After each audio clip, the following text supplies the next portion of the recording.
Hey guys, I'm Kate. Welcome back to my channel, and today I'm coming at you from a hotel in Quebec City, which I've loved. But today I actually want to talk about being happy with progress even when you feel like you haven't progressed enough. We're also going to feature a lot about negative self-talk, and you're really going to get a look inside my brain. So yay! Basically, this is something that I've been struggling with over the past month or so. I kind of always struggle with it, but especially this past month, because I'm basically at war with what I know is correct and true about my progress and what I feel. All of my feelings. And my feelings are evil, apparently, because those feelings in no particular order are: 1, you trash. 2, you claim to be a writer who wants to be a career author, but where's the proof in that? Huh? Why haven't you published yet? Huh? And 3, you're secretly stalling on publishing because you're afraid of failure. All of these feelings are wrong for a myriad of reasons, but it's kind of like, are they though? This is the struggle. It's like, how do I know I've progressed when I haven't really progressed? Does that make sense? Like, I have no more novels published now than I did 6 months ago, or a year ago, or ever, because I haven't published anything, right? And yet, here I am working towards it forever and ever, which is what it feels like. Even though I know the actual forever and ever isn't true. I will publish. Soon. Soonish.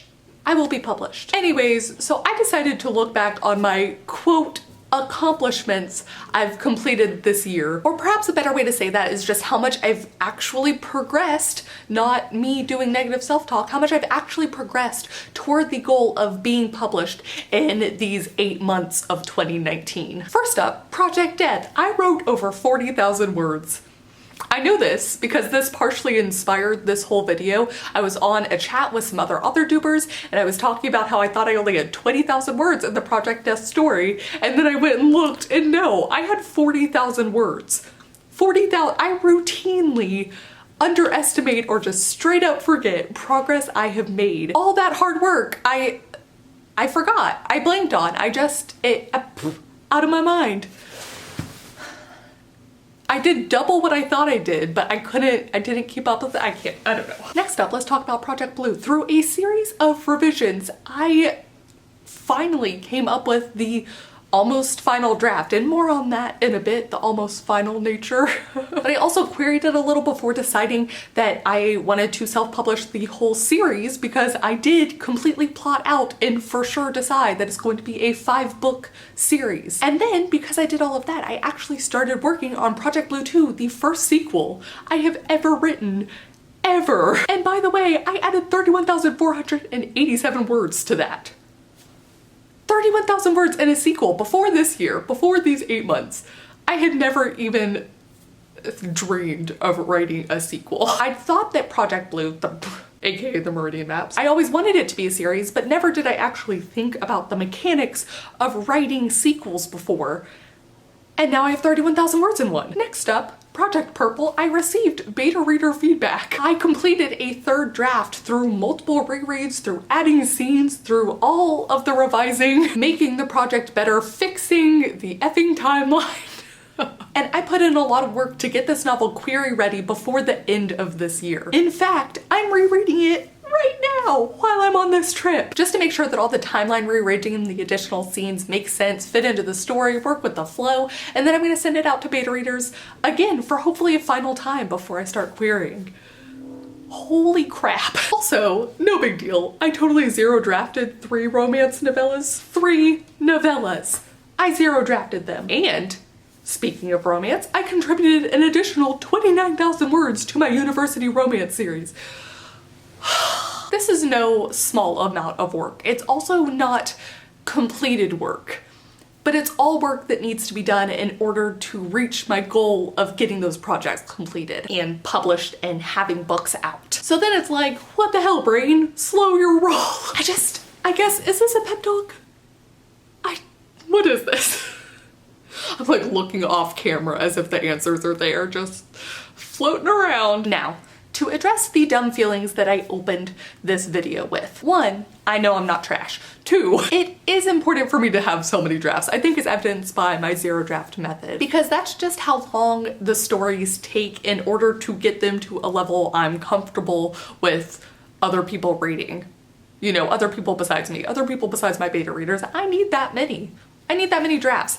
It doesn't take me a long time to write, but it does take me a long time to edit and revise, and I've accepted that about myself, and that's okay. In fact, it's much better to take the time and not rush something in order to make the product as good as I can possibly make it.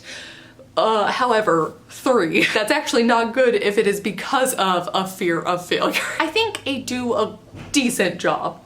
I was gonna say good, but let's settle on decent here. I think I do a decent job of being honest with myself. And sometimes I question why I don't just release a book now or work on one project at a time and get it up to the point that it can be released and then move on to the next one. But really, I have business reasons for that. Right now, with the knowledge I have now, because of course I haven't published, so my knowledge is somewhat limited, but my plan, right?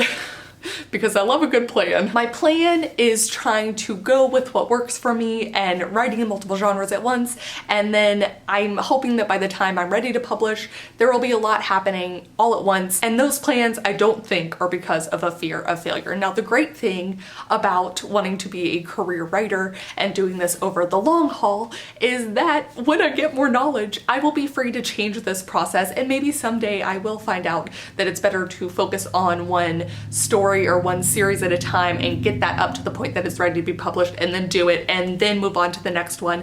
But you know, that's something that I can tinker with, especially as someone who wants to indie publish a lot of this stuff. I will have the freedom to learn and grow and evolve in that way. But again, until I learn more, I'm sticking with the plan. And if that means I'm not published right now, it means I'm not published right now. Okay.